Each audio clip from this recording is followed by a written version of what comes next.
So, we've talked, or I've talked in the last couple of weeks, about the fact that sometimes, certainly, there will be people who won't be present at our table next year. That each of us is only here for a time. And that was not a comfortable topic. So I thought this week, I wanted to talk about something even more uncomfortable. It won't sound uncomfortable at first, but it's this. Next year, there will be some people at the table who weren't there last year. And that sounds great, doesn't it? It sounds just wonderful to think that at that family dinner table, which is what we've been talking about, at that family dinner table, there will be some new faces. There will be some new people there. And it sounds great until you think about meeting the in-laws. Those of you who have had the experience of coming to that first dinner at your in-laws' house, your future in-laws' house, right? Like when you show up the first time, you're not a husband or a wife. You're not even a fiancé. You're the boyfriend or the girlfriend. And they're going to check you out pretty good, right? Has anybody had this experience? Yeah. I know not everybody has. But it's familiar enough to us, they can make movies about it that are funny. It is a challenge. And I talk about this because I've only been on one side, right? But I'm aware that the day is coming when I'm going to be the dad checking out the boyfriend with a skeptical eye. When Lizzie was just born, my father-in-law, said to me, "You know, your dad doesn't hunt or anything, does he?" And we were watching Lizzie run across the room with her little hair, her little smile, cute as a button. And she ran out the room. I said, "No," and I didn't know what hunting had to do with it. And he said, "When the time is right, I'll teach you how to use a shotgun." Her mother, Kate's mother, standing there next to him, said, "You mean like when she's 18? And he started to laugh. I said, "No, 18 is when you get to put the shotgun away." And I've realized recently it's time to learn. I'm going to be talking to him about that. It's always tricky to get new people into your family. It doesn't just happen overnight, does it? It's not simple. And it's not easy to be the person who's coming in either. You know, for me, I touched on this reading from the Message because it's probably the only Bible translation that's ever included the phrase, "Thank God for broccoli." That's not a literal translation, but it actually does talk about people who don't eat meat and people who do. And one of the things I've talked to a lot of you about, I had a minister who told me, "If you don't eat meat, you can't be a pastor. You'll offend all the church ladies." And the memory of coming here on my very first day, not just with people moving in, helping us haul all our stuff, but of people who had gone through the trouble to make food that didn't have any meat in it, something you didn't have to do very often, it gave me a sense of being welcome. In Kate's family, the very first time I came over, her mom made through a lot of effort to make some special food for me.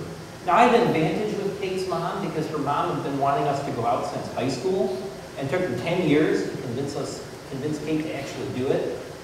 Actually, she had to stop trying to convince Kate to do it. Once that happened, though, and I come on, she was really glad that we were there, had a great meal, and at the end of it, she brought out, not at the end, but as she was getting the stuff for dinner, she brought it out, and she got this like vegetable, broccoli, rice casserole thing, and she sat down, and she said, "I made this for Bean Boy." And I've been Bean Boy in that house ever since. And they were glad I was there, mind you. Bringing in the in-laws, the new kids, is tricky. And we're talking about light things, but the real problem is you don't get to pick who comes in. Nobody goes through life, I won't say nobody, very few people look at their children and think, I pray that they remain single forever. I hope they never get married. Yet, oftentimes the specific people who your children pick out are not the people you would have picked out if you had the option. And part of bringing new people into the family is the recognition that you don't get to control who gets brought into the family. That's what makes it so hard. That it's not your decision, it's whoever happens to, I won't say happens to show up, it's whoever gets invited. And the problem you have, the problem you face, is that you can't just keep things the way they were. If your daughter or your son brings somebody, says, I want to bring somebody with me for Thanksgiving or for Christmas, you don't get to just say no. I mean, sometimes people do. And what happens then is, you don't see this person you don't like, you also don't see your own kids.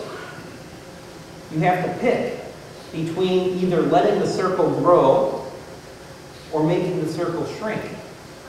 You don't have the option to only have the people you want to have there year after year. And that is hard. It's uncomfortable, and it's difficult. And it's interesting to me that the scriptures, this letter, Romans, touches on that. You know, you'd think that food would not be a very important topic. But Paul took the time to write this whole passage about food. And I want you to understand what that means. I was doing some research into this.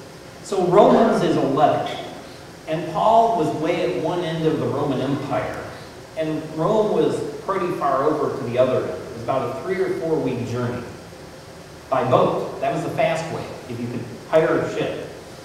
When Paul wrote a letter to the Romans, the cost for just the paper, the parchment, would have been about $500. Most people, of course, if you spend that kind of money on something, you're not going to mess it up. So you would hire someone to write for you. And the cost to hire someone to write the letter out, he might probably got a volunteer, but the cost of the labor, if it was donated, was probably about $2,000 or $3,000. So that letter to the Romans that takes up a few pages, and we have hundreds of them just in this room. The original copy of that, every copy of that, cost $3,000 to make. And then after it was made, of course, Paul had to give it to someone who had to spend money and 3 or 4 weeks on a dangerous journey all the way to Rome, had to go into this strange city, find the person to give it to, where then it would be read aloud in the church. And then, of course, the person had to spend 3 or 4 weeks going back. So this little thing, that's a little slip of paper in our Bible, it was a big deal. So Paul didn't just talk about random stuff. Any word that was in there had to be important. And so it really strikes me that Paul took the time, when he's talking about our salvation, he's talking about what it means to be a Christian, he talks about these huge things, these major issues that people still, I mean, people write books and books and books about Romans. And in the middle of that, he took a time to say, don't argue about what you're eating for dinner. That's how important it was. That's how crucial it was for him to touch on family dinner. I mean, think about that. It's a reminder of how important these times are when people come together. And how important it is just when we sit down together. And you'd think that food would not be something that would cause controversy. And yet it is, again and again. And it's controversial because it touches on these deepest traditions, and our deepest needs, and our deepest cares. It goes a long way, right? Because you can't live without food. And yet, that coming together, it doesn't just fill a physical need, it fills this whole spiritual need as well.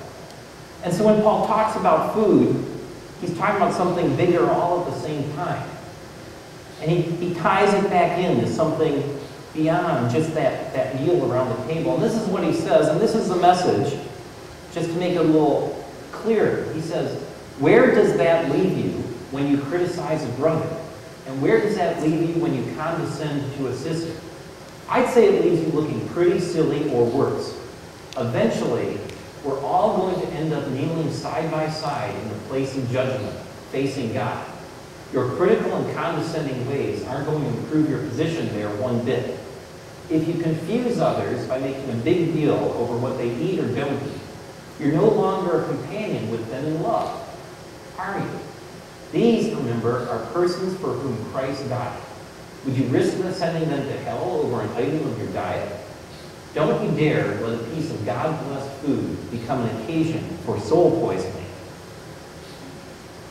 So what Paul is saying is very clear.